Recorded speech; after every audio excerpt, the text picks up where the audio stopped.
Our chapter of the day is found to the book of Genesis, chapter 44, verses 1 to 34.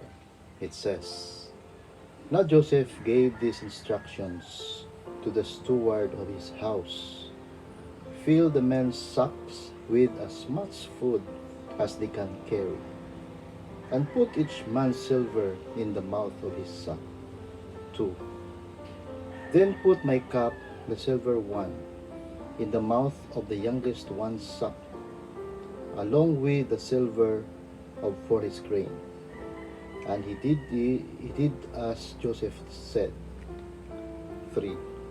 As morning dawned, the men were sent on their way with their donkeys, for they had not gone far from the city when Joseph said to his steward, Go after those men at once, and when you catch up with them, say to them, Why have you repaid good with evil? 5. Isn't this the cup my master drinks from and also uses for divination? This is a wicked thing you have done. 6. When he caught up with them, he repeated these words to them. 7. But they said to him, Why does my Lord say such things? Far be it from your servants to do anything like that. 8. We even brought back to you from the land of Canaan the silver we found inside the mouths of our sacks. So why would we steal silver or gold from your master's house? 9. If any of your servants is found to have it, he will die, and the rest of us will become my Lord's slaves. 10. Very well, then, he said, let it be as you say. Whoever is found to have it will become my slave. The rest of you will be free from blame. 11. Each of them quickly lowered his sack to the ground and opened it. 12. Then the steward proceeded to search, beginning with the oldest and ending with the youngest.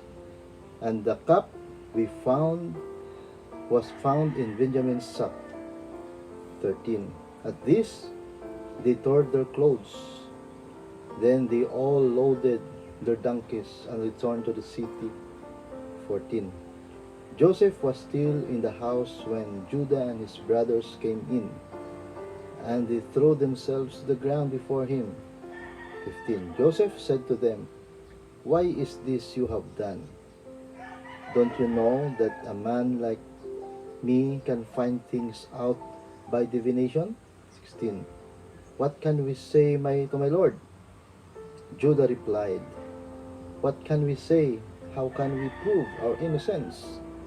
God has uncovered your servant's guilt. We are now my Lord's slaves. We ourselves and the one who was found, we have the cup. 17. But Joseph said, Far be it from me to do such a thing. Only the man who was found to have the cup will become my slave. The rest of you go back to your father in peace. 18. Then Judah went up to him and said, Please, my lord, let your servant speak a word to my lord. Do not be angry with your servant, though you are equal to Pharaoh himself. 19. My lord asked his servants, Do you have a father or a brother? 20. And we answered, We have an aged father, and there is a young son born to him in his old age. His brother is dead, and he is the only one of his mother's sons left, and his father loves him. 21. Then you said to your servants, Bring him down to me, so I can see him for myself. 22. And we said to my lord, The boy cannot leave his father. If he leaves him, his father will die. 23.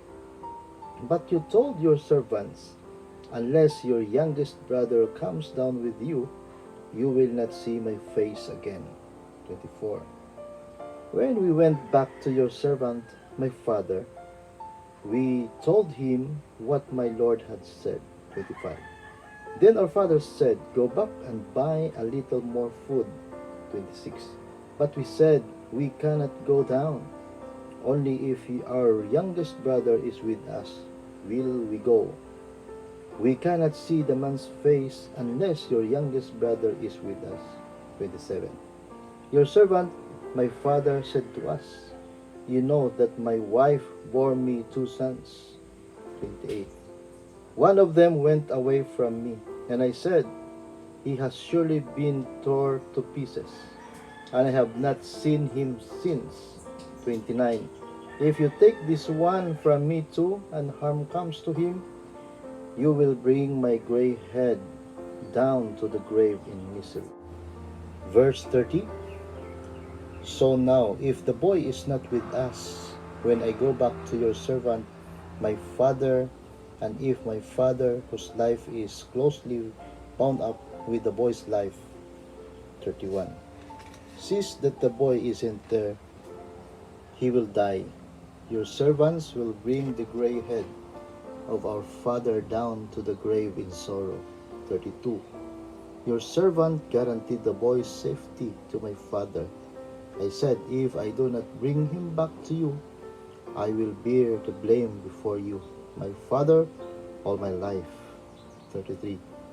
Now then, please let your servant remain here as my Lord's slave in place of the boy, and let the boy return with his brothers. 34. How can I go back to my father if the boy is not with me? No, do not let me see the misery that would come upon my father. So this is our chapter today and also our Bible reading challenge. God bless you.